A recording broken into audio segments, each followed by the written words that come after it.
Absolutely. I can't stop Trump, but I can stop them in that pub. The reason why this country's failing is because of weak Englishmen. You have no right to become a citizen of the country just because you've lived here for 5 years. Exactly. The workers let the side down.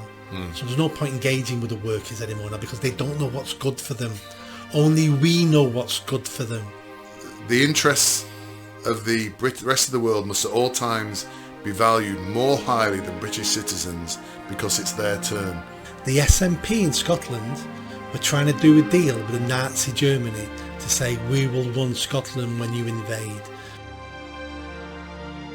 Ladies and gentlemen, welcome to episode 74 of The Mayor and I, with I, Lindsay Khan, and the Mayor, Nick Buckley. You're not technically a mayor, but you were. I'm the mayor of my domain. Yes, so this small room, he's the mayor. Yeah, of this small room with shit lights and dodgy mics, I'm the mayor. Have you ever thought about using AI to make it look like a vast office? I'm sure that's possible. And the microphones are working, which is good news. Don't jinx it. Oh, sorry. Okay. I have sleepless nights the night before we do this because people don't know. We've had a couple of episodes where we filmed it and there's been no sound, or only one mic's worked, or we've got an echo, and it drives me mental. And now that you've been updated on that, ladies and gentlemen.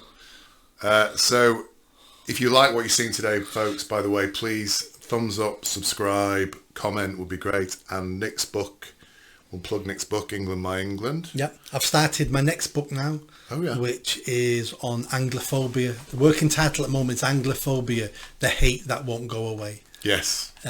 So that's basically the white English version of Islamophobia, basically. Yes. Yeah. And it sort of follows on from that book. Yeah. So we'll just start on the book because you did last Sunday. Yep. You did a presentation in Manchester City Centre on your book, and you stood and talked for about an hour on the book, which is really interesting.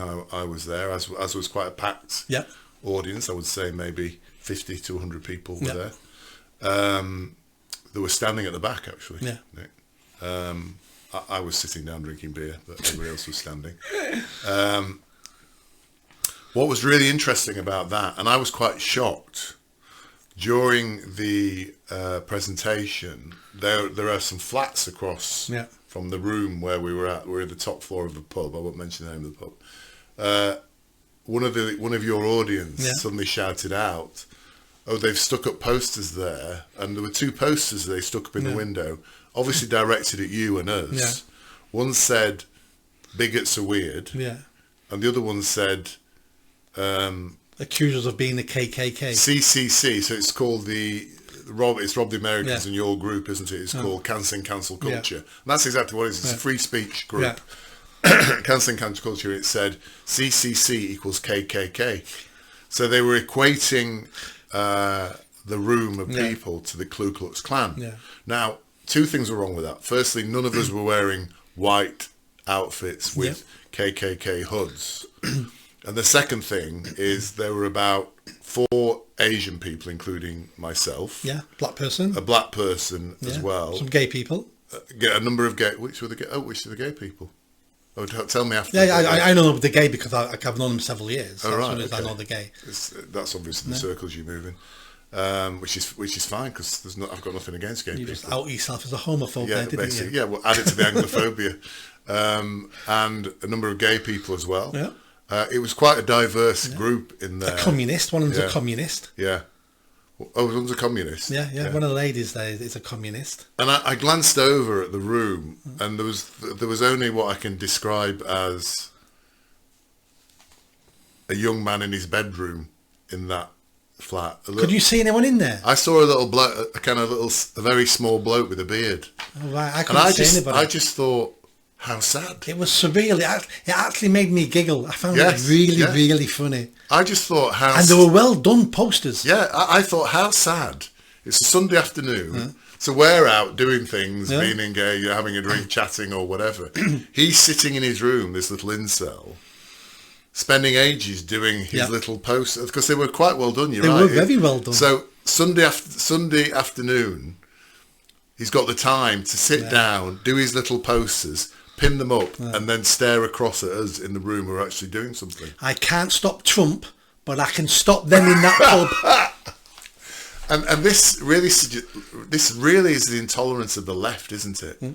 They know nothing about that group, know nothing about what your book is about, know nothing about the club, and nothing about the people in the room. It was a free event. He could have come in. Yeah, he could have come over with his little posters. Yeah, and then seen what was going on, and then challenged it with questions if he didn't like what was going on. Yeah. So to that little incel, just F off, you arsehole. You know? Yeah. You're just an idiot. You're a sad little bloke who doesn't even know what he's actually protesting about. And I think it sums up a lot of the way the left are. They don't actually, when they call Trump a racist, when they call you a racist or a fascist they don't know. They've never actually heard anything. When they call J.K. Rowling a transphobe, they don't actually know or can't actually quote anything that she has said. They never can. They never can. They form opinions based on no information and then do stupid things like that. Simple people with simple information who just want simplicity. Yeah. That's all it is. And I know you're anti-violence, Nick, but I'd be quite happy to see that guy and give him a hard slap in the face. No. Yes. We can't be doing stuff like that. Yes, he deserves it. If that's inciting violence, I'm happy to do it. He's pathetic, but he has every right to put posters up in his window. He does. It was harmless. Actually, it made me giggle. I found it quite funny. But what didn't make me giggle was I was quite surprised at the talk that half the men in the room pushed back on my book when I talked about how the state of the country is really down to weak Englishmen. Yes, well, because you were calling everybody in the room a weak Englishman. Yes. Yeah. And I was quite surprised how half the men in the room were not prepared to take any responsibility for anything that's gone wrong in the country. Yeah, well, I think if you put a talk together and then you look out at the audience and say, half of you are shit, I think that's kind of the response you'll get, Nick, isn't it? Which is what you did. In hindsight, it's a good job I wasn't trying to sell books, wasn't it? Yes. A lot of people are actually asking for the book. You should have brought some of the books with you to sell. I don't have any to sell. You buy them on Amazon. All right, okay. Well, you could buy 20 and then bring them along to people to sign. Yeah. So it's a very interesting point you raised, and I feel slightly not included in the group you accused, because you were basically saying, you people haven't done anything. You should be doing. If you people stood up, said something, and did something, then we wouldn't be in the mess we're in. That's basically what you were saying. That was part of it. I think what I was trying to say to them, which might have been poor communication skills on my part, what I was trying to say to them was, it's okay looking for people to blame for the destruction of the country. Somebody was going about communism and globalization. Somebody else was going on about the elite. And you've all got a point, and that they're all part of the problem. Yeah. But if we had stronger men in the country, those ideologies wouldn't ever take off. Would never have taken place. Those elite never would have abused us in the first place. So the reason why this country's failing is because of weak English men. That doesn't mean every man in the country is a weak man. It just means as a whole, as a group, we're weaker than we used to be. And that was the point I was trying to make. But some people weren't having it. No, I think you made it, albeit clumsily. You made the point, but I think what you were trying to say, Nick, and I'll paraphrase here just to make you aware of what you should have said. Right. And by the way, all this is in your book, England, My England. I think what you're actually saying is people should stand up and say things and do things. And Rob the American, our friend, who, by the way, I'll come back to him in a minute, because I met him in London yesterday, purely coincidentally, in a casino. I wasn't in there to gamble, gentle viewers, just in case you're thinking that. Rob the American gets very exercised about this. Now, he, with you, has set up the Cancelling Cancel Culture Club. He set that up. He set it up before you. Yeah. He's trying to do something. He's an American. He's not an Englishman. He's an American. He's a naturalised American, I think. I think he's got his British passport now. Yeah. Really nice guy. Very active. And when I met him in London, he was at a Free Speech Union basically. But he's doing something. Yep. He's seen this shit. He's not happy about it. And he's trying to do something. So he set up the CCC, which you're now part of. I attend as well. He attracts people and he gets people talking. I've seen him in conversations where he will not back down when somebody says something stupid like trans women are women or whatever. He will not back down in that. He will always stand up for it. And we're also in a WhatsApp group. And recently, one of the members of the WhatsApp group, in fact, the person who set it up, it's related to the National Culture Forum, this group, but not part of the National Culture Forum.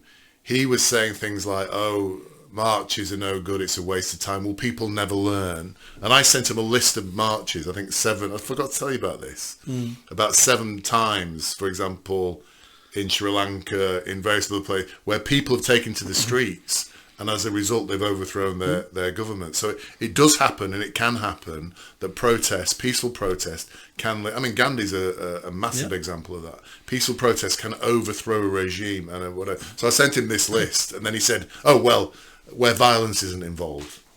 But they weren't violent, these protests. But so this guy constantly goes on about we can't do anything, it's the end, nothing possible. And it infuriates Rob, and Rob had a massive... That's what I call a self-fulfilling prophecy. Yes, yeah. Nothing can be done, there's no point trying, so nothing changes. Yes. I told you nothing can be done. Yeah.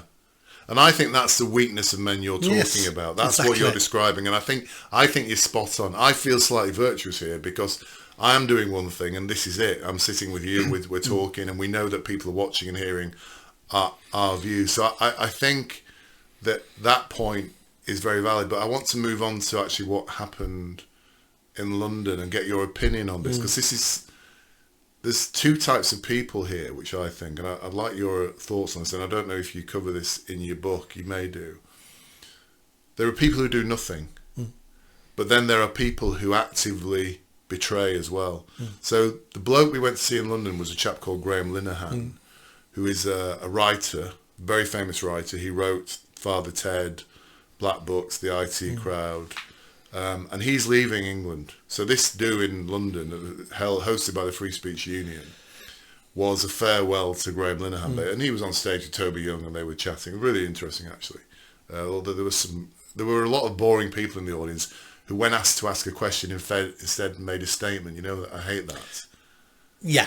And we all know those people. Yeah, there's one in the CCC who does it, who basically just drones on rather than actually asking a question. Because when you present your book, I want people to ask you questions and hear your responses. I want a quick question, and then let's give us some. So there were a few of those last night. But Graham Linehan described how when he started, so what he was cancelled over was basically the trans thing. Yeah. So he wrote an episode of the IT Crowd with a trans character who ended up fighting. I think we were laughing and joking about it before, weren't we? It's basically is a bloke in a dress and another bloke having a fight. But the trans community piled in on him basically. Yep. And he came back and said, no, this is fine, there's nothing wrong here, and I'm just protecting women's rights, blah, blah, blah. Expecting all his friends, people he'd worked, in particular one guy called Arthur Matthews, who he co-wrote Father Ted with. He expected them all to come with him and back him up, saying, yeah, Graham's fine, he's a great guy, whatever. None of them did. Yep. And in fact, some of them actively spoke against him. Actively. And apparently Arthur Matthews, this character, who he's at a recent funeral that a friend of theirs that died, he said, Graham Linehan sacrificed everything so he could become a darling of the far right. Yeah, he accused him of deliberately doing, and all Graham Linehan's been doing for the last 5 years, and he's lost his house, he's lost his wife, he's lost his family, he's lost his career, because nobody will employ him now, because he stood up for women against the trannies. Because of all that, he's now leaving to go and work in America, because the police are constantly coming around and arresting him and all that sort of jazz. All the time. But there's this second group, there's the people you described, the first people who say nothing, weak men. There's another group who do worse than that. Even though they know it's shit, they will actively work against what is right. And that's a human trait. We have a name for those people, they're called traitors. Every society, every country has people who will sell their fellow citizens down the river if it pushes them up the pecking order. We had Vichy government in France. We've had, here's a one that most people don't know. The SNP in Scotland were trying to do a deal with the Nazi Germany to say, we will run Scotland when you invade. So there's always people willing to do that. There's a famous saying, I forgot who said it now, something along the lines is, there's always people inside, there's people who would rather rule over the ashes of their country, if that's how they get to rule. And the reason why we have those people in society is because at certain level, at certain points, it must work. So those traitorous genes and ideologies get passed through the timeline and gets down past through history. So it must work every now and again. Otherwise, there would be no traitor gene. You would stick up for your own people, your own group. But yeah, and that's what those people are doing. They are traitors. They're selling other people down the river because it helps them either gain social points, move up the greasy pole, look better, and hopefully they'll get more opportunities. Happens all the time. It's a human trait. But these are people that he'd known since he was a young man. He and the Arthur Matthew guy had written together in Ireland, when they were young men, and they'd grown up together. They'd written all these years. So this was a proper friendship. Yeah. And his views, the Arthur Matthew guy, will have been similar to Graham Linehan's views about all these things. They would have been identical apart from the trans issue. I'm not a fan of Graham Linehan. I think he's part of the problem. He's one of those, I called him last time, sensible liberals. He's one of those sensible liberals who is almost completely woke, who agrees with all the bollocks, except when it gets to that point there. And his breaking point was the trans thing. But up to that point, he agreed with all of it. And he supported it. And he probably attacked other people for not being as woke as him. Yes, he did. In fact, Toby Young, who was interviewing him, he was constantly attacking Toby Young before this all happened. Yeah. And Toby Young is far more of a hero because Toby Young has been reasonable all the way through and then supported him massively. Yeah. When this all happened to him. And that's because Toby Young isn't an ideologue. He's not looking at good and bad and my enemies and my friends. He's looking at doing what is righteous and supporting your so-called enemies when they are turned upon. That's what you do. That's what superheroes do. Superman and superheroes at some point in a film will always save their nemesis from dying because that's what makes you a superhero. He's not only saving the people you like and you agree with. It's about saving everybody. That's what Toby Young did. I'm sure Graham Linehan's changed on lots of views. I'm sure he's not the person he was. Yeah. He has, because it was the day of the inauguration, and he was saying back in 2016, I couldn't believe it when Trump won. I hated him. Blah blah blah. He said, I only read The Guardian, and he actually said something very interesting, I thought. He said, the opinions of the centrists are developed and, argued or whatever. He said, the opinions of the left are memorised. Yeah. And I thought that was a really interesting point. And basically saying, there's broadsheets like The Guardian, they're not broadsheets anymore, but papers like The Guardian, where basically your opinions are presented to you daily and you have to learn them, basically. That's why every lefty says exactly the same things. Trans rights are human rights. Yeah. My body, my choice. Yes. They have a narrative. It's just rhetoric. Yeah. If you question them on that, or we see it on YouTube videos when the people go up to the Free Palestine people going, from the river to the sea. Which river, which sea? Oh, I don't know, because they will scream and shout anything if they get told this is the thing you should be shouting today. Yeah. They're not thinkers. Yeah. They don't understand nuance. They just know this is the right side. Yeah, this is the right side. I'll shout whatever you want me to shout.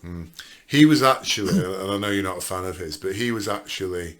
And I think Father Ted's one of my favourite sitcoms ever. Yeah. I think Father Ted's amazing. But the great thing is, you watch Father Ted even though he wrote it. Yeah. Even though you don't particularly like it. Because I'm not an ideologue. Correct. Yeah, and I think that's a really important point. It's like the J.K. Rowling thing, isn't it? All these trannies hate J.K. Rowling. They're trying to destroy her, giving her a dress out, whatever. But they burn her books as well. So it's not like I don't agree with Other people used to burn books. Do you remember who they were?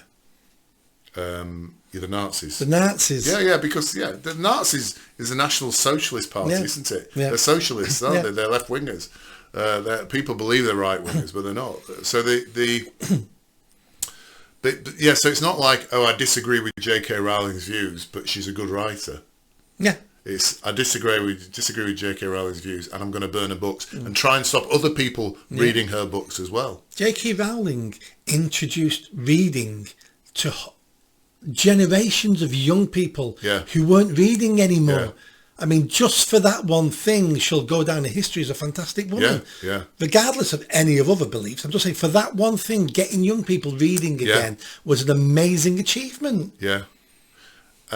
He actually said something quite funny, because he said when J.K. Rowling started off with the trans thing, she was saying, I've got lots of trans friends and I like trans people, but blah, blah, blah. Women need their own spaces. Now she doesn't hold back at all. She's just like, they're all mentally ill and all that sort of stuff. She's learned it doesn't matter how you approach it. These people are unforgiving. Once they're into you, that's it. Once they've decided you're going to be cancelled, that's it.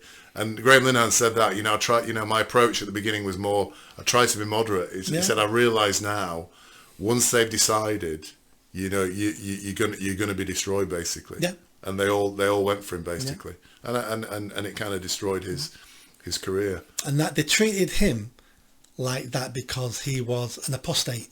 Yes. He was a true believer who turned. Yeah. And in religions, you can't have people leaving the religion, because that can spread. Yes. When you start telling people, I'm leaving because of these reasons, and this doesn't make sense, I don't agree with that, and you allow people to start thinking about the inconsistencies of any idea and any ideology or religion, that's dangerous. So you shut it down, and some religions kill you for doing it, and on the left, they excommunicate you and go for you till you're dead. And that's why. Yeah. So it was interesting, as you said in your book. You made the point, what was your description of where weak Englishmen? Weak Englishmen. Weak Englishmen have allowed this to happen. As I say, there's a further iteration that is weak Englishmen who become traitors to people when they know they're in the right as well. So I thought that was really interesting. So anyway, whilst I was sipping champagne in London with the Glitterati, you were standing outside Oldham Council in the freezing cold last night, Nick. I was with Turning Point, and there was a council meeting going on at Oldham Council, and part of the meeting they were going to be listening to testimony from some of the local victims of the grooming gangs. So we was outside before the meeting started, a little bit of a demonstration, and there were several of us giving speeches, and I gave a speech about how things have changed. I'm more positive now about the grooming gangs than ever before. It's got international attention, things are happening, and hopefully in the years to come now, we'll see some people in jail. I want some officials in jail. I'm not worried about the perverts themselves. For me now, they're a secondary issue. We still need to deal with them, but they're a secondary issue. If we can lock up one or two senior civil servants or a chief inspector for neglect, for dereliction of duty, for conspiracy, for cover-up, then if we can get some of them in jail, even if it's only for 6 months, that will send a message around the country that those days have gone now, and you protect everybody. And that's how we change the culture in this country. So hopefully the next few years, and if I ever get into Parliament, damn, I'll be going on about that. Yeah, I wanted to ask you, because we talk about this quite often, and I'm going to kind of spring this on you now. If you were Trump, or if you were Musk, and you came to power, what are the 5 things that Trump should do on day one of his ascendancy to the prime ministership of England, of Britain, with an unassailable majority? What 5? If you were Trump and you could do the executive orders like he did, and I'm springing this on you now, even though I'm trying to prepare for this. So you need to think carefully, because I'm only giving you 5 things. You've got 5 executive orders. What 5 things would you sign on day one of your presidency? President Trump / Buckley. Yeah. Well, just for our listeners, we don't have executive orders in the UK, so this can't be done like that, but I get your point. He's just destroyed the magic of this moment. I don't want people thinking, other people thinking I'm an idiot thinking we can do this, or other people thinking it can be done. I didn't know. I was just assuming it could be done. No, it can't be done. Different system altogether. I'm clearly an idiot. But the 5 things I would do is, the first thing I would do is I would close our borders on day one. I would have the top of the border force in my That's office. a thumbs up and number one. I'm giving you that. Yeah. I would at the top, the senior person of Border Force in my office, and I would say to them, this is what I want doing. Can you do it? And if he says no, I'd sack him there and then. And I would get number two in. And I said, can you do this? And number two will go, yes, because they want to be promoted. So I'd get that done. So when you say close the borders, you're not just talking about the channel, you're talking about any immigration. Every visa that hasn't been issued will be cancelled. Any boat coming across the channel will be intercepted, and they will be going to open air prisons with tents. They will not be free. We'll turn those boats around if we can. We'll be getting some of them on ships, taking them to the Ascension Island. If I had time to do something before that, as in to get that plan in place, I'd be looking at all that. So no, immigration on day number 2, and it was said, Nick, how many immigrants came in the country today? On visas, I would say 0. On boats? Boats, 0. The only immigrants, I wouldn't call them immigrants, the only people, foreigners, allowed in the country on day 2 of mine would be tourists. Or business people. Or business people, yeah. Okay, good. Number 2. Number 2, I would... number 2... You're running out already. No, I'm trying to think. Number 2 would have to be, we just mentioned it about the grooming gangs. I would want to look at every report that's ever been done in the country. I'd get a panel together with people like Maggie Oliver and that on it, and I'd be saying to them, highlight any named police officer in those reports who failed, didn't do the duty, incompetent, and we would get them all in the court of law. And I'd be saying to every police officer, every senior civil servant, right, why did you do what you did? Because we're going to prosecute you for that now, unless you can name someone higher up who told you what to do. Because I want to go to the top of this. So this is your one and only opportunity. Grass up whoever's above you who told you what to do, or carry the can, because we're going to deal with you now. Believe me, they'll all be grassing people up. And we would get to the top of it, and I'd want some of them in jail. I couldn't send them to jail because I'd want to follow the rule of law. It has to be a rule of law. But I would make sure that at these interviews, people had to turn up, otherwise you'd be arrested and turned up. I'd have people giving evidence under oath. So if they perjured themselves, they'd be going to jail. Andy Burnham's inquiry into Oldham and Rochdale, people were invited to speak to the panel. Certain police officers and council staff refused to turn up. I might get myself in trouble. So then, what sort of inquiry is that when you can't force the people you want to speak to? Some councils and some departments refuse to give the evidence they asked for. I'm having none of that. So we'd get to the bottom of that, and I would want those people who were guilty locked up. I would then look at immigration already here. Number 3. I think you're missing some really big ones here, but probably because I've sprung out on you. Right, maybe. Number 3 would be on day 3, because it'll take a day to organise the planes. I will be deporting 10 or 12,000, I think it's 10,000 foreign prisoners in our jails, deported on the 3rd day. No right of appeal, nothing. They're straight to be deported. If their country of origin won't accept them, Ascension Island, South Atlantic, that's where they'll be going.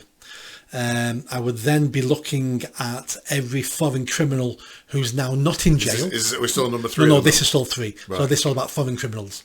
Anyone who's not in jail. I think 3 is part of 1 to do with the answer. But anyway, go on. Yeah, you could, that's all. Yeah, you could. Okay. But I would be... You're wasting your wishes, but anyway, go on. Yeah. I'd be deporting every foreigner in this country who has committed a crime. Yeah. 4 and 5. 4, I would be looking at cutting red tape. I would be looking at what's holding our business and our growth back. That would be multifaceted. So I'd be looking at drill baby drill. I'd be looking at... You're heading in the right direction now. I would be looking at tearing up all the red tape that we're still following from Brussels and all that crap. I would be moving... I'd have a policy where to introduce a new law, we have to remove 3 existing laws. I'd be looking at our tax system. I'd be heavily simplifying that. It'll put loads of accountants out of work, but it'll make everyone's life easier. I'd be looking at reducing the size of the state. I'd be looking at certain departments going, that whole department goes. All these quangos, there's something like 1,000 quangos. All that will be going.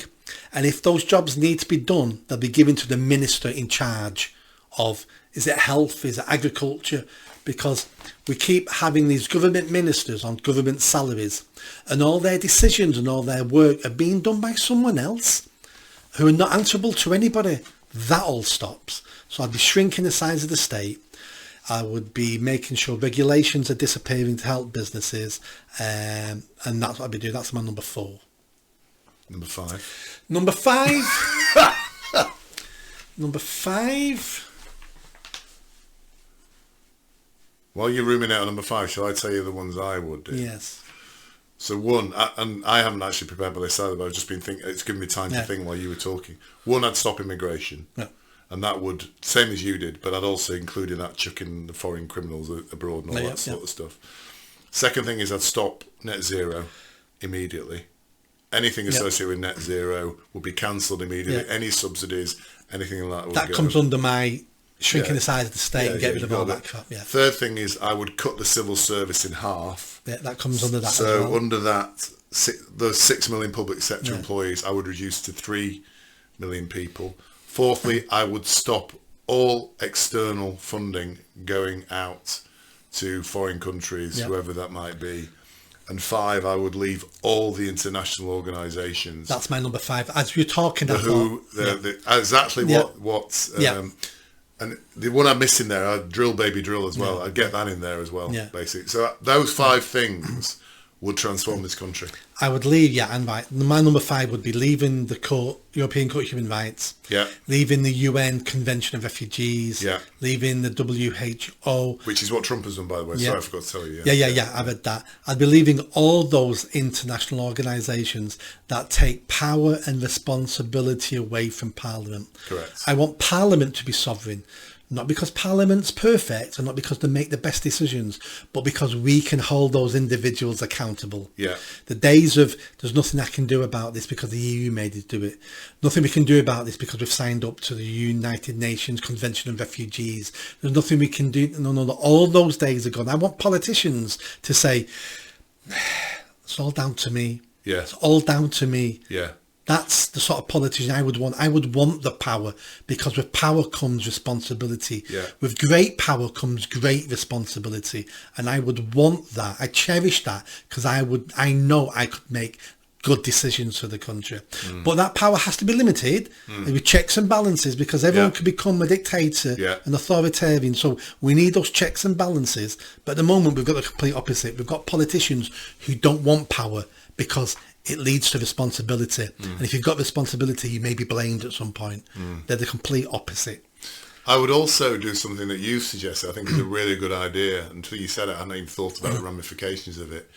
You are not allowed to be an MP, or you are not allowed to be a councillor, hold any political office in this country unless you are born in this country and are a British citizen. Yeah, I'm quite happy having a different class of person living in this country. You could call it a second-class citizen, but that has negative connotations, or you're a second, no. But I would have anybody in this country who wasn't born here, I would have them never been able to take public office, never been able to work for the government. And there'd be 1 or 2 special cases, such as, he's the son of an Iraqi, born in Arabia, but he's got great language skills, and we need someone to do. It'd be very far and few between, because he has something that we don't have. You might sign him off personally. Exactly, something like that. You could have an hour a day in your office at 10 Downing Street. where little exceptions to your rules Yeah, can be exactly, signed off. exactly. But only you can sign them off. Yeah. I would also, any non-British born person would pay more tax. They'd have a higher tax code. They'd have limited NHS. access to state services. Yeah. Yeah, and if they ever did anything wrong, we could deport them. And if enough people set up a petition and got to court, local people can deport non-British people from this country. I would have that. Oh, really? I'm not saying your neighbour don't like you so he can get and deport you. It would have to be, a high criteria. It'd have to be checks and balances. But if... I think you should, anything like that, you should sign off personally. Though. Yeah. But I think if your community get together and we get 5,000 signatures that you come from Poland and you're drunk and you're always causing problems in the neighbourhood and the whole, 5,000 people signed that, I think that needs looking at, because that person is Polish or Albanian or whatever, but they're not bringing anything to the, because the local neighbourhood don't want them, so they should be able to be deported. I would have something like that. I want the power back to the people. Any Polish heavy drinkers who happen to be watching this programme, we're not specifically targeting you. I said Polish because they're white. That's why I wanted. I see, right. That's why I wanted to give an example of a white country, of white foreigners, because I don't want people going, oh, look, you just want to get black. And no. Anybody, French person, if the community sign, we're sick of that French guy, he's always doing this and that, leaving rubbish outside, and he's threatening to assault us. And I'd like to get to a stage where the communities can get together and insist on deportation for guests in this country. I don't want to call them immigrants. I want to call them guests, because when you use the word guest, that implies they're temporary. They're here because we want them. When you say immigrant, it just means someone who will always live here now, but they're a foreigner. Yeah. Don't want to use immigrant. I want to use the word guest. Yeah. And I think that's another important point. This concept we have in this country, which is very almost unique to this country, that people who come here after a period of time can become citizens just by a matter of time. That's got to go away as well. That has to go. You have no right to become a citizen of the country just because you've lived here for 5 years. Exactly.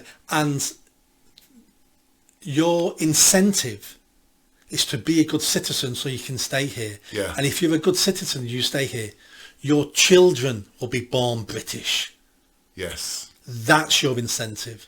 Well, so you may not gain all the benefits because you're an immigrant, but you're doing it for your children, and your children will be born British and they'll have a better life with full rights. Well, I think I'm going to shock you now, because Trump is now has signed an executive order, or is in the process of signing it, to say that children born in America do not automatically have a right of becoming American citizens. Yeah. Are you aware of that? Yes. But you would be happy for that to be in place? Well, America is, I think, the only country in the world that has that.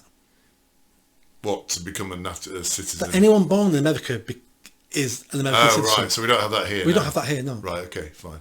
But you just said you would allow that to happen here in this country. No, not allow it to happen, but so if we've got an immigrant here and they're staying, and we know they're staying and they're making a life here because we want them, because otherwise we'd be kicking them out, that their incentive to be a good citizen is not only them staying here, and they don't have to complain about that they're a second-class citizen, which they will be, but they know their children will be British. Yes, yeah. So that's why they're working hard for their children. Right. In America, illegal immigrants who have children, who go to America and have children, those children are American citizens. Yeah. So Trump's trying to overturn that. Yeah. And do you think that's right? Yes. Right. Okay. If you break into a country and have a child, that child is still an immigrant. And if we deport people from this country, and they're, let's say there's a married couple in this country and we're deporting because they've been committing benefit fraud and they've got 3 children, and all those 3 children were born here. Well, I wouldn't necessarily class those 3 children as British. They were born of immigrants, and now we're deporting the family. So they'd all be deported. I think something that's interesting here is, I think the conversation is moving on, isn't it? You and I, a year ago when we started this podcast, would not be speaking as we are now. We wouldn't, would we? And I genuinely believe that. I think if you go back and look at our really early episodes of the we'd have been talking about the same things. Yes. But we would have been a little bit softer in language. We would have couched them in a different way or whatever. But I think the conversations are starting now, aren't they? Yes. And I think you mentioned that last night at the hospital. You said things are changing. Council, not hospital. Sorry, the council. Yeah. Sorry, I don't know why I thought it was the hospital. It looked hospital. It does look like a 1960s hospital, but it's a council building. And I was interested. I was listening to a guy called Eric Weinstein. You and I have spoken about him before. A really interesting character, very kind of big brain, and covers all sorts of topics. And I was reading an article as well. But he said something during a conversation that I've never heard before. And he mentioned a writer, and I don't know if you heard of this guy called Timur Kuran, who wrote a paper in 1987 called Chameleon Voters and Public Choice, for our gentle listeners who might want to look that up. And they were talking about wokeness and how it ends, basically. How does wokeness end? And the concept that it's a mind virus. I think you and I have discussed that, or you've discussed it before, that takes hold in organisations without a powerful leader, which is interesting when you think about what's happening at the moment. And defines new types of impropriety. So it's one or two individuals in these organisations who get themselves in a position where they can start to define new types of impropriety, like trans women or women, or whatever it might be. And this guy, Timur Kuran, calls it preference falsification. And what that means is a publicly expressed preference that differs from privately held preferences. So all this stuff like trans, white supremacy, all that bullshit, most people don't believe that it's true, but they start to get to a position where, because a small group of people have started to say this is the new correct way to behave, they start expressing publicly preference for that bullshit, basically. And then this guy, Timur Kuran, talks about how the cycle ends. And what is fascinating about this is, it ends when powerful leaders say enough is enough. And that is what we are now seeing across the Atlantic, isn't it? So it's not just Trump, because Brian Armstrong, who's a business leader over there, the University of Chicago, MIT, Twitter, obviously, which is Musk or whatever, have started to say enough is enough. And when that happens, people start speaking their minds and act according to their actual beliefs. And this guy, Timur Kuran, calls this the moment of the preference cascade, where basically the falsification ends and people's true preferences come out. But what he's saying is it happens fast. It happens really fast. So it builds up slowly, preference falsification, but when it goes quick. And is that what is happening now? It certainly seems to be happening across the Atlantic. Is it starting to, because you and, as you say, we are speaking now far more openly about these things than, like, for example, multiculturalism, diversity, strength, and all that bullshit. That's ending now, isn't it?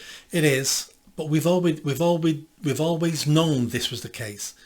Everything in his article, which I've not read, we already know. We have nursery stories about this. We have a famous nursery story that explains all this. It's called The Emperor's New Clothes. And when that falls apart, it's because someone is, in that case, stupid enough, a child, point and say, the king is in the altogether. And then everybody else goes, he is, and all starts laughing, because they're all going along with it, because nobody was brave enough to actually say, oh, I disagree. They're not invisible clothes. He's just naked. So for that to be in a nursery story means we've been in these times before. Not necessarily with woke, but woke is like a religion. It's an ideology. That's all religions are, ideologies. And if you've got enough people pretending to believe in something, then the weak-minded, the Jedi mind trick is, yes, these aren't the droids I'm looking for. And that's all this is. And this is human nature, because we've got 100-year-old nursery rhyme stories about it. So it's falling down now because it took some brave people to stand up to it.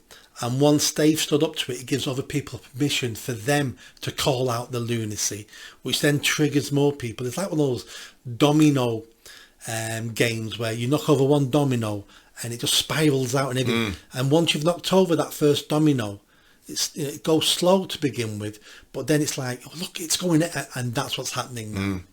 And I get that sense here now.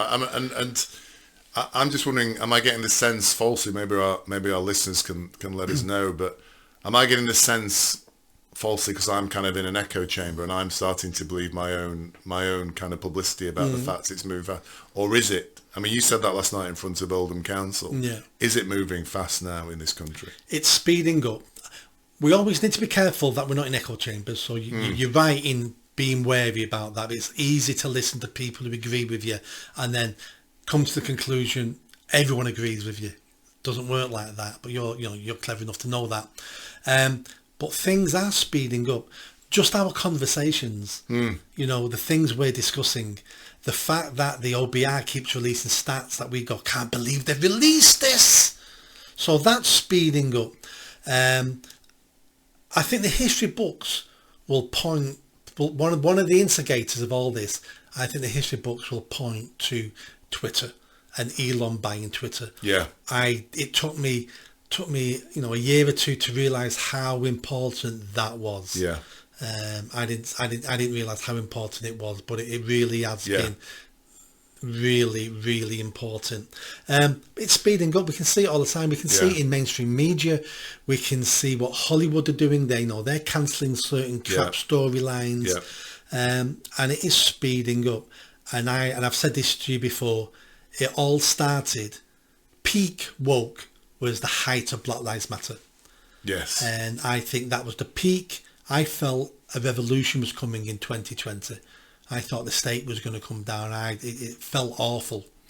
What, by the BLM people, you mean? Just by all the lunatics. Yeah. So really? Yeah, it felt. I mean, I was going through hell. So well, I was going to say you were going through personal hell at the time. So I was looking at things differently. But since then, Black Lives Matter did us a favour. They showed us where to look. So we started looking at critical race theory, what all the bollocks that is. And then the gender thing started coming more to the fore. We started looking at that. Because this stuff was already in place then. All these things, they've been in place for, a decade, if not more, especially in America. Yeah. But they raised it all, so we started looking and it all started being chipped away. And then suddenly general election with Reform winning only 5 seats, but getting 4 million votes. That was a shock to the system.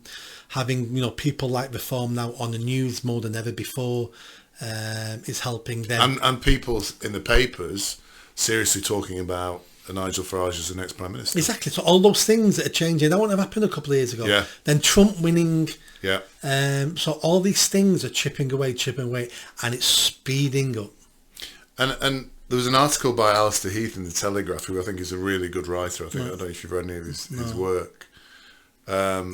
I think you're right. I think things are speeding up. But I think the Labour Party and Keir Starmer don't realise what's happening. No. And what he said is Labour and Keir Starmer are pursuing policy. And I have some sympathy here, Nick, but I think you might not have the same sympathy I've got. They're pursuing policies that go against the UK national interest because they believe those policies are the right thing to do. To sacrifice Britain, these are Alistair Heath's words, to sacrifice Britain's self-interest for a bizarre version of the global common good. Yeah?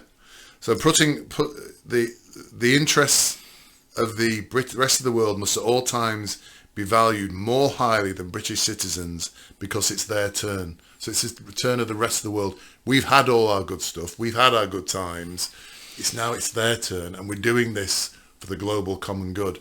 And Keir Starmer is doing all this stuff. He's doing like the Chagos Islands, sending money to Ukraine, all this shit, all this pissing away our money, because in his mind, he's been indoctrinated, brainwashed so much that he believes this is the right thing to do. And he's bewildered at the reaction he's getting because he can't understand why people don't appreciate, because when he sits in Islington having his dinners with all the elite, this is all they talk about, these for decades. And he's brainwashed to that point that he can't see now that it's insanity what he's doing. Is that, do you think that, so Alistair Heath, as I am, I'm basically saying he's a moron Starmer, but he really believes he's doing this for the right reasons. He does. I'd say all leaders do things that they think are the right thing to do. Hitler thought he was the best thing for Germany.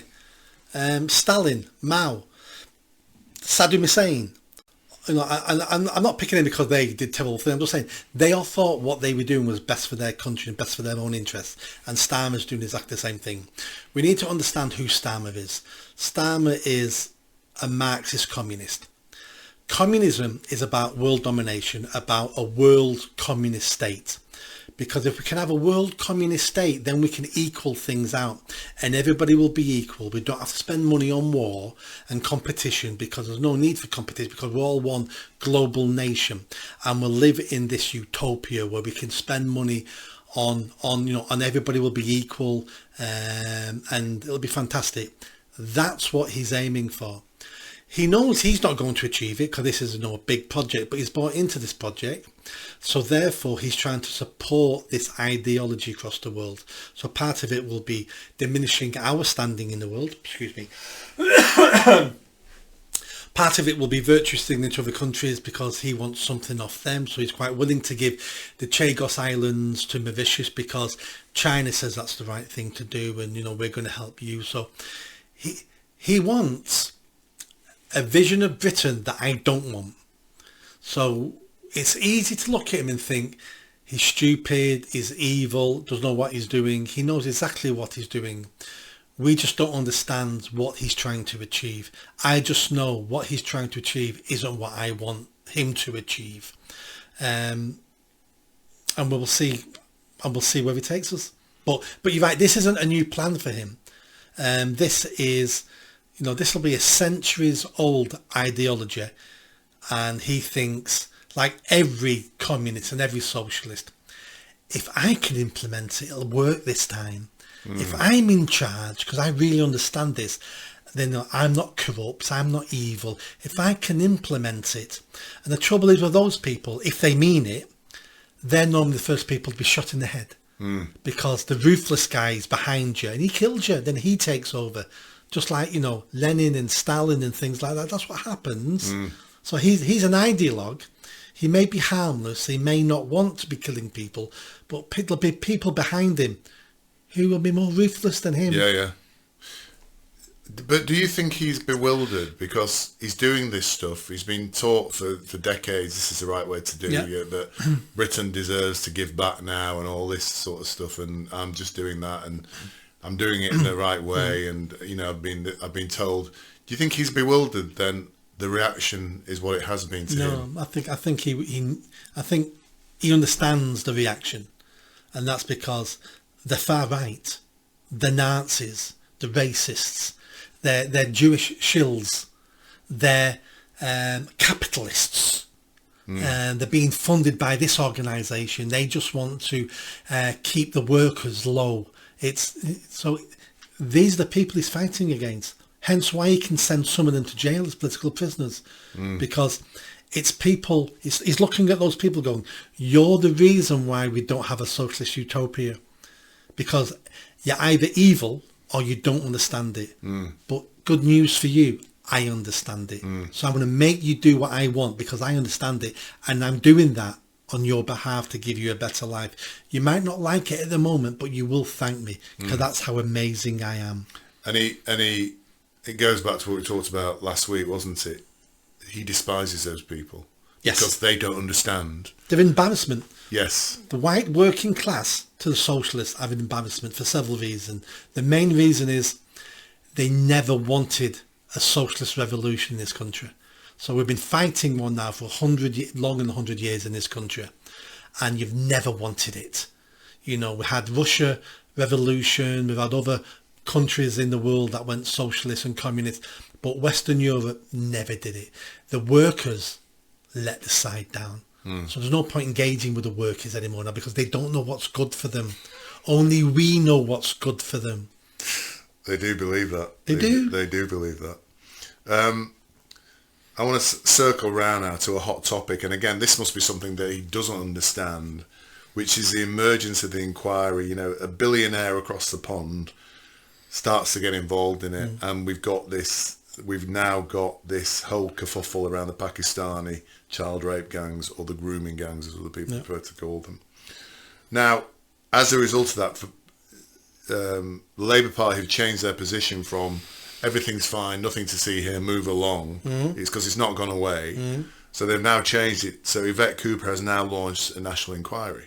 But is it a national inquiry? No, it's not a national inquiry. She's announced 5 pilot schemes for 5 areas, and they're going to get £2 million each to run their small independent inquiry, which will have no power to compel people to give evidence, won't have any powers to punish people for perjury, won't have any power to compel people to hand over evidence and information.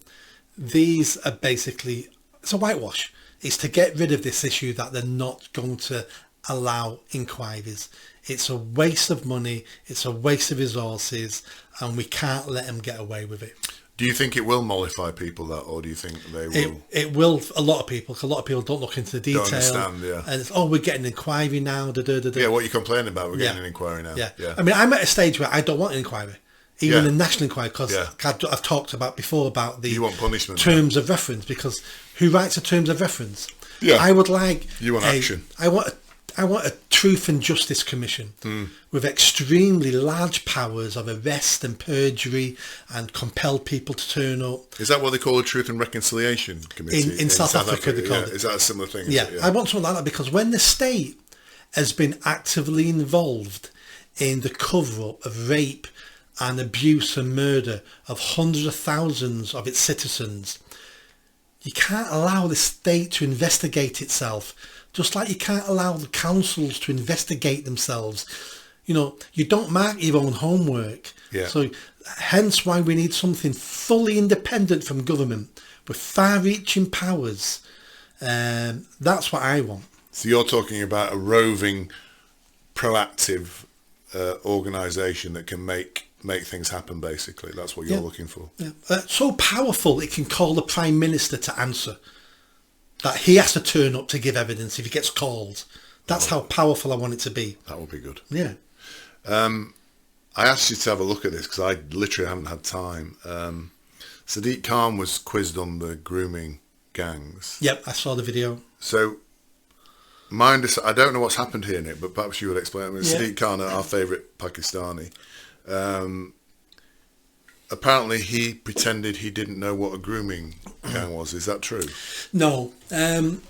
He was asked by the Tory member of the London Assembly, the lady who ran for mayor.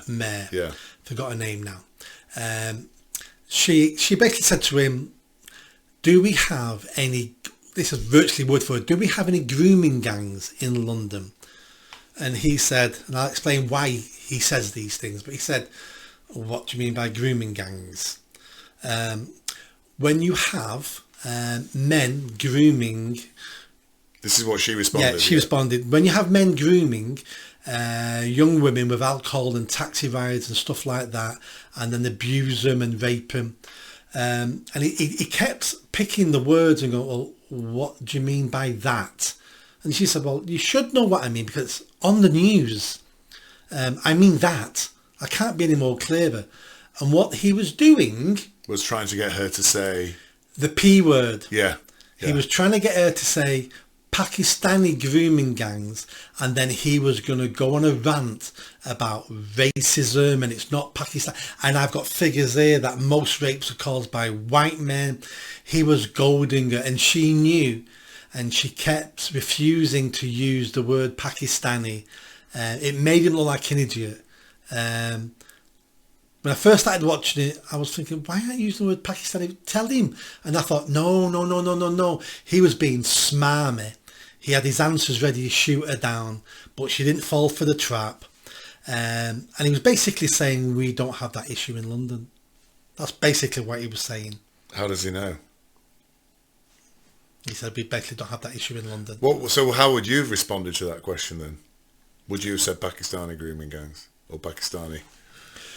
Well, she knows more than me on how Sadiq works because she sits in meetings with him and asks him questions. So I think she knew what was happening. I think she did it the right way. Yeah. Because if you'd asked the question the way he expected, his answer would all have been about Pakistanis don't do this, look at this, and that would have been the end of her time asking questions. So she was clever enough to know what he's like, which I don't. I've never met the man, but she has. So it was quite clever of her to make sure she didn't fall for that trap. I mean, you're still active in this, as we saw last night in Oldham and things like that. But you wrote an article around this subject recently, I think last week. But there were some stats relating to particular groups of Muslims that I think I sent you, and you said, "Can you let me know where you got that information from?" I don't know if you looked into that any further. Did you send me where you got it from? Yeah, there's an actual report. It's in a larger report as well. Right, I'm gonna have to look at that. And I just wondered if you had looked any more into that, and if you think there's some truth in that, because apparently this report, and I'm repeating here what somebody was saying. In fact, it was Andrew Norfolk, the Times reporter, said this. Oh, right. Yeah, so it's from a credible source. A very credible source. So this is on a video, but basically said that apparently in Blackburn there are predominantly two types of Muslims. Yeah. They're Indian Muslims, and there's still quite a lot of Muslims in India, as you know. Millions. And then Kashmiri Pakistani Muslims in there. They're virtually 50-50 in terms of number, but the rape gangs are predominantly the Kashmiri Pakistanis as opposed to the Indian Muslims. Are you aware of that, if it's true, and why is that? I wasn't aware of that, but I'm going to definitely look into that, because that I'd be interested in that, and I would write an article about that, because I'm interested in it. So that would be something I would do.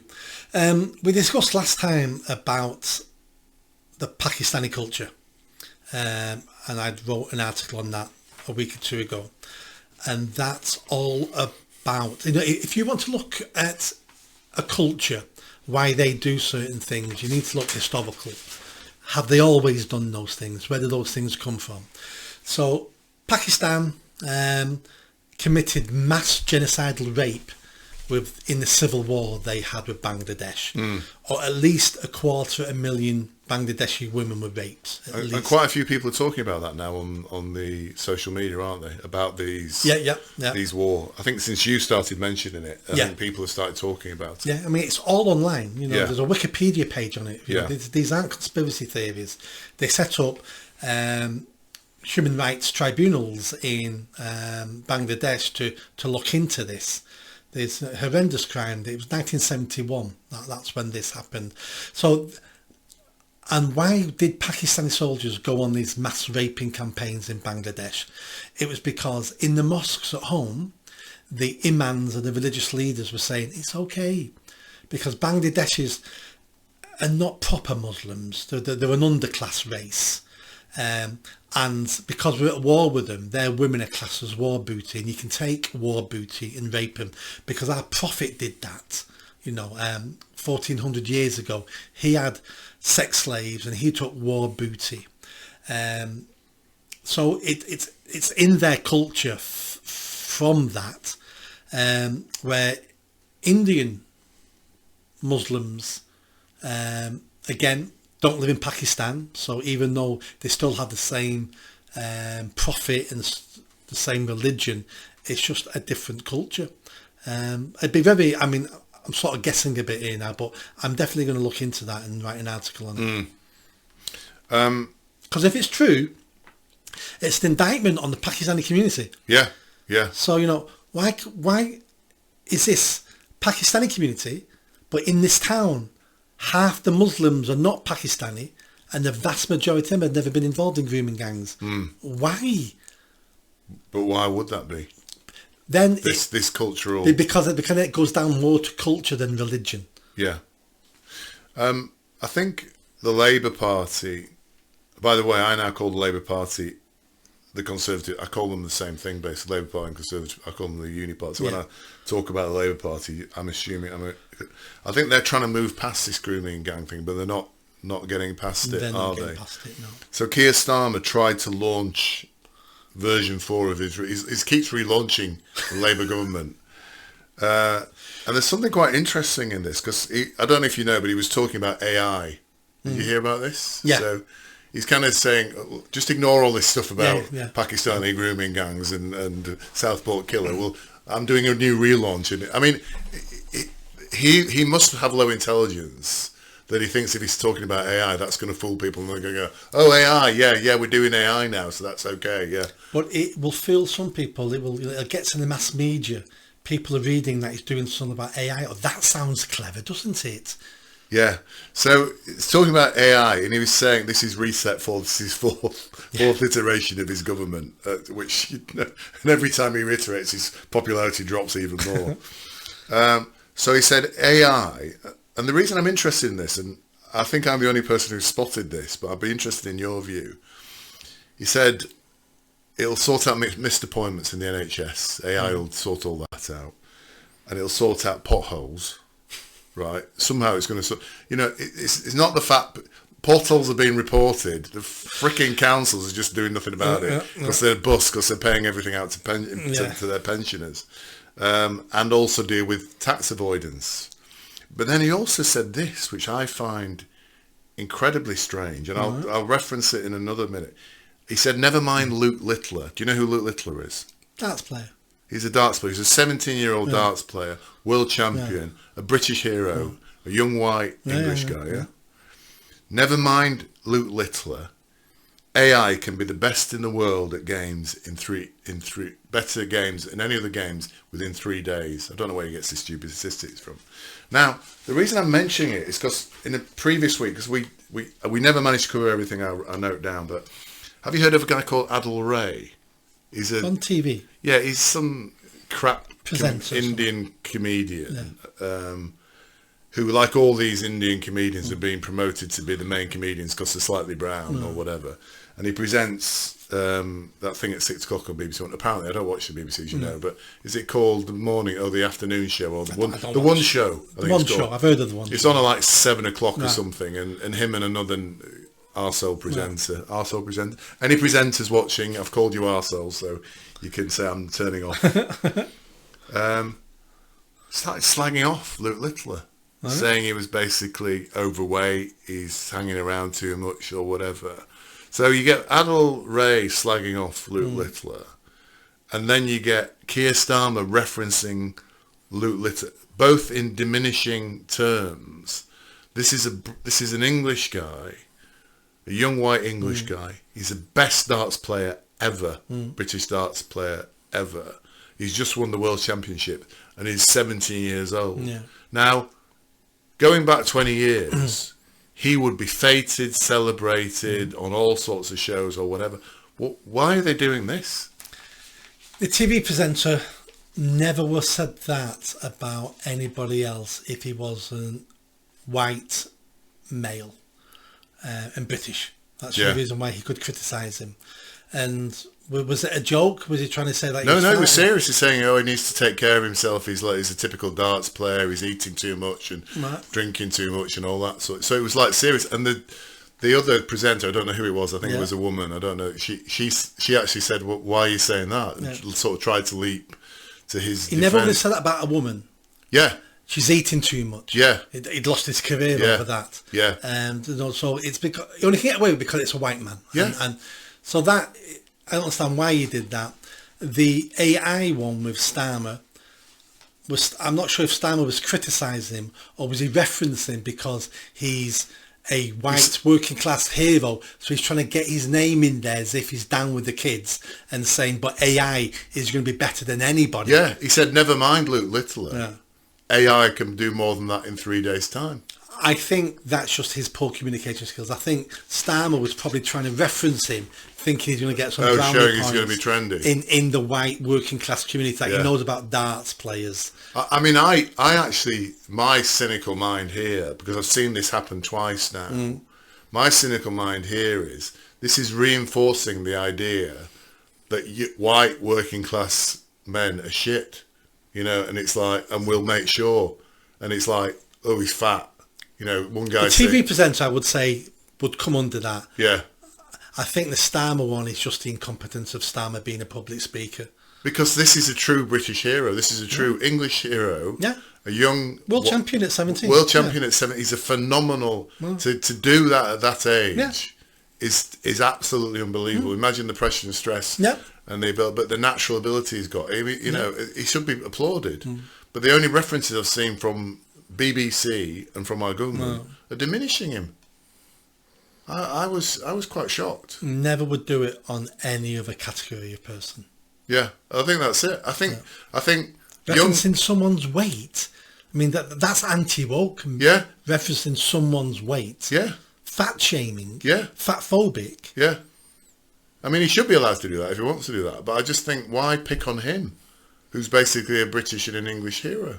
I was... Especially a presenter on the One Show. Yeah. If this was a dart show and they're talking about the darts and he's saying, do you know what, he's only a young man, he needs to be careful of putting too much weight and that's going to affect his game, that'd be acceptable, because I'm talking about him and his game. But when it's just on the One Show, I don't understand why they do it. Well, Labour Party and the Conservative Party, the Uni Party, seem to be staggering from one disaster to another. Have you heard of a guy called Lord Hermer, the Attorney General? I think so. So he's been appointed he's an old buddy of Starmer. Of course he is. Appointed to be Attorney General. Yeah. But apparently he's been involved in the following three things. This is before he was appointed. He represented, so he's a human rights lawyer, of course. There's a big cross straight away. He represented refugees, illegal immigrants, and got removed what's called the age assessment law, which allows them to assess how old somebody is. Because everybody comes in and says, I'm 16. Yeah. So he managed to get that removed so they couldn't be assessed, their age couldn't be assessed. This is before. He arranged for Jerry Adams to get hundreds of thousands of pounds of compensation. Jerry Adams, who everybody knows, was the leader of Sinn Féin, suspected allegedly to be involved in a number of deaths of British soldiers. Suspected to be one of the top generals in the IRA. Yes, yeah. And he also pushed forward the legislation for the Chagos Islands thing as well. So he's appointed to be the Attorney General of this country, a man who hates Britain. He's appointed a man to Attorney General who has opinions that Keir Starmer agrees with. Yes, you're right, yeah. Another man who despises our country. So he's populating his cabinet and all the senior posts with people who despise our country. Only despise your vision of the country. Oh, yes. They don't despise their vision of the country. Yes. Well, hopefully our gentle viewers will agree that maybe my vision is slightly better than Starmer's. I'm sure we all do, yeah. One of our viewers referenced, when we were talking about the nonces in the Labour Party, referenced or pointed us to a website called Labour 25. Yeah. And if you type in Labour 25 on Google, it takes you to a website which lists all the nonces in the Labour Party. And that list now apparently is up to 76 people. I may have discussed this in a previous episode, but I just thought we'd do it. But in terms of other things going wrong, so of course the assisted dying bill, is that in law now? Is that enshrined in law now? No, because it's more. I think it's more complicated than that. So it passed the Commons. Now it has to go to the Lords. There's several years work on it. Right. Then it'll come back. So it's not here yet. But Starmer the Ponce, when he was referencing this, he said we need to do it for our Esther. So our Esther is a lady called Esther Ranson, who you may know because you're quite old. Well, can't we just introduce her to some 17-year-old Rwandan? They can just kill her and that's the end of Esther. But the hilarious thing is, I mean, so you're putting in legislation for the basis of one person that he knows, our Esther.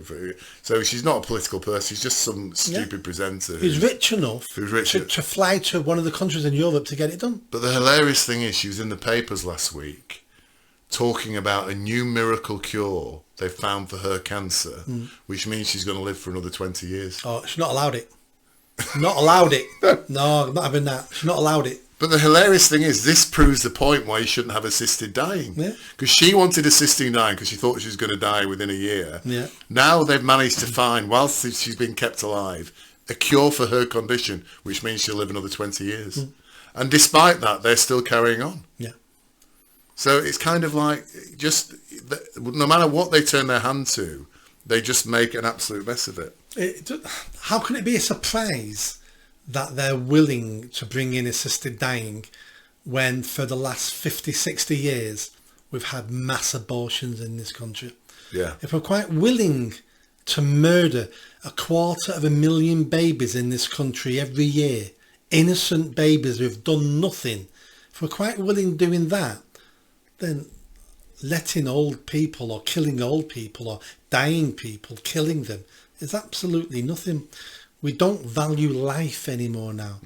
And once we are going down this path, but the more we do not value life, the more poorly the state will treat us, and the more poorly we'll treat each other, because that's one of the bonuses of religion, as in it emphasizes the value of life, and everyone is equal in the eyes of God, and we've all got a soul, and we've all got intrinsic value. That's what religions teach us. We've lost religion, and now we're telling the state that none of us have got any value. And if we get some poor leaders, we've seen it in other countries, start wiping us out. Applications for pension credit relating to the Winter fuel allowance. Winter fuel allowance. Apparently half of them have been refused. Yeah, I'm surprised it's only half. I'm surprised. So little old ladies who obviously it's quite difficult to apply, I'm sure, for it anyway. Yeah. It'll probably I think someone told me it's 37 pages. God. 37 pages. And the hilarious thing about that is, I actually thought when I read that, you can imagine a council official working from home, turning it down. And I actually thought there's probably somebody on a beach in Barbados with a phone, some little old lady freezing to death. You don't need heating. I'm lovely and warm here. You don't need heating, you bastard. Yeah. I'll just type it in now and get back to sunbathing on my beach and wait for my golden pension, which will allow me to live here. So you've got these grotesques in the public sector vetoing, and little old ladies who probably can't take, who will honestly fill in their forms, whilst these shysters are sitting, working from home or working in France or Barbados, saying you can piss off, you bastard, you're not going to get it. That's what's happening. That's probably happening, but it's a lot worse than that. That sounds pretty dreadful to me. No, it's a lot worse than that. We've discussed this before, as in, this saves 1.5 billion a year. NHS have already said it's going to cost them $500 million by the extra cases of hypothermia. We're sending 5 billion. We're sending $500 million a year to foreign farmers. We're spending hundreds of billions on foreigners in this country. That's the real scandal, that we can't afford, regardless if we should be giving pensioners winter fuel allowance or not. I'm not saying we should, I'm not saying we shouldn't, but if we're going to give our taxes to anyone, it should be British people who've paid into the system. But we seem to go out of our way to ensure that if you're not British, you've got a better chance of getting money off us. Yeah. That's the scandal. Well, as we know, we're spending $7 billion a year on illegal immigrants. Yep. On illegal immigrants, not legal immigrants, illegal immigrants. There was an article in the Telegraph, a lady called Lynn M, who's a retired teacher. So somebody who's worked her entire life, who's worked hard or whatever. The article's headed up, it's -3 degrees, but I can't afford to put on the heating. So because her pension goes slightly above the limit, she's not getting her 300 quid or whatever it is this winter, which means she's got to be careful with her heating bills. It's a scandal. It is. Rachel Reeves, this is, I'm continuing my list of Labour being insane. Rachel Reeves is now threatening British churches. So apparently there's VAT exemption British churches have been getting for years for any repairs. It's all religious buildings. Yes, but mainly with those are British churches in this country. Yeah, So she's taking away that from them now. That's the latest. So they're now not be able to afford to do their repairs as much as they could. Again, is it right or wrong? Should we be giving religious organisations tax breaks? Yes, British churches. Yeah, but then that also then applies to mosques and temples. Well, but you synagogues. might be saying, I wouldn't do that. I'd just give it to British churches. Yeah, but it's it's a discussion that we need to have.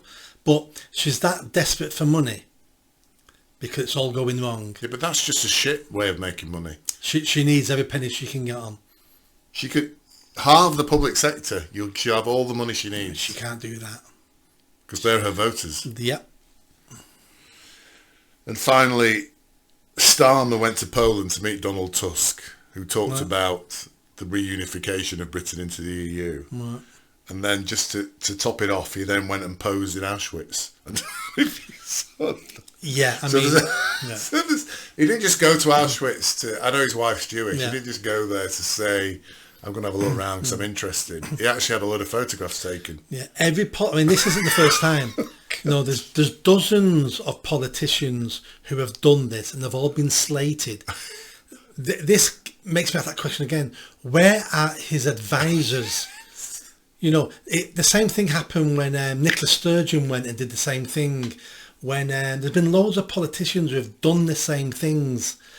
There was a Tory politician, it might have been Priti Patel or it might have been Suella Braverman, I think it was one of them two, and they were smiling. Nice. Yeah, I know. Well, the pictures of Starmer was almost like doing this. Yeah, but they were like really nice smiles. Yeah, it's like, yeah. Politicians keep falling for this. I don't know why didn't they just go to I'm sure within Auschwitz there are things written down about what happened. Why can't they just be there going like that, shaking their head, reading what's horrific? Why stand and pose in Auschwitz? Because everybody knows what that sign says. That's the iconic photo. He should get a photo for himself if he wants it. I find that's fine. I agree. But it's releasing it's the press. All politicians keep falling for this mistake. Because they all get hammered when they do it. Because if he wants to see Auschwitz, if he wants some publicity, why don't you just say the Prime Minister and his wife visited Auschwitz to look at that, yeah. and then the nice quote about we can't allow this to happen again, and but stop posing in front of Auschwitz and not expecting problems. I think he was just looking for ideas for our political prisoners. What can I do with them next? No, I think he's going to hire it. Yes, Tusk. Are you thinking of renting this out? And my final question, because I know we're running. I mean, I've not even got halfway through my list today. My final question is: has London fallen, Nick? Because apparently, you can now hear on Oxford Street the call to prayer in the middle of the day. But I think something more staggering than that was a video I sent you, and I hope you managed to watch it. It was Brent Cross, and I think it was 2 days ago. And it was a gang of youths in black hoodies, Brent Cross Shopping Centre, internal shopping centre, running into a gang of about 5 or 6, and probably more, maybe 10 youths running into a iPhone shop, ripping all the iPhones off the box. All the iPhones off the wall, security guards and running out again back into the street. Yeah. And I've never seen anything like that in this country before. I have seen that. It's very common in America. So these are things they're watching on TikTok and going, we can do this. Yeah. And they're proven right that they can do it. And nobody stopped them. No. And that's in London. And I'm just, I was in London at the week yesterday, as I said, and I tend to hang out in areas which aren't too troubled. But has London fallen, Nick? It's on its way. It's on its way. So many people are leaving London. If you can afford it, you don't live in London now. You commute in if you have to. The night trade in London it took a big hit with COVID. It never recovered. When I've been in Westminster, and you think that'd be buzzing around there. No, once you get to tea time, it's deserted. Yeah, absolutely. It was quiet yesterday in London. Yeah, yeah. It's surprising how quiet London is. It's the underground doesn't feel safe. Yeah. You see nutcases walking around all the time, and if you're I go to probably the most safest parts. I'm usually in Westminster Park when I'm doing interviews and stuff like that.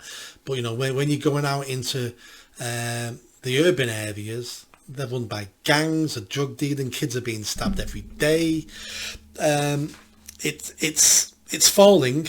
It's not completely fallen yet, but it's falling. I don't understand. What will happen is what happened in Canary Wharf. there'll be a new part of London somewhere who says, right, we can't stay in central London anymore now. Our staff don't want to work here. It's dangerous. And somebody will find some wasteland somewhere on the outskirts of London, maybe past the M25, and that will become the new centre. And then London will die then. When people start moving out. Yeah. Apparently Ant Middleton is thinking of standing for London Mayor next time. Yeah, fantastic. Do you think that he's got a chance? No. Oh, God. Okay. On that somber note, I'll just finish with something I heard from a colleague of yours. They told me you've just joined a dating agency. Oh, more jokes. Go on. It's called Carbon Dating. It's an age reference joke, Nick, right. But I thought I'd end on a high. Right. Thank you. Nick Buckley, MBE. Thank you very much. Thank you.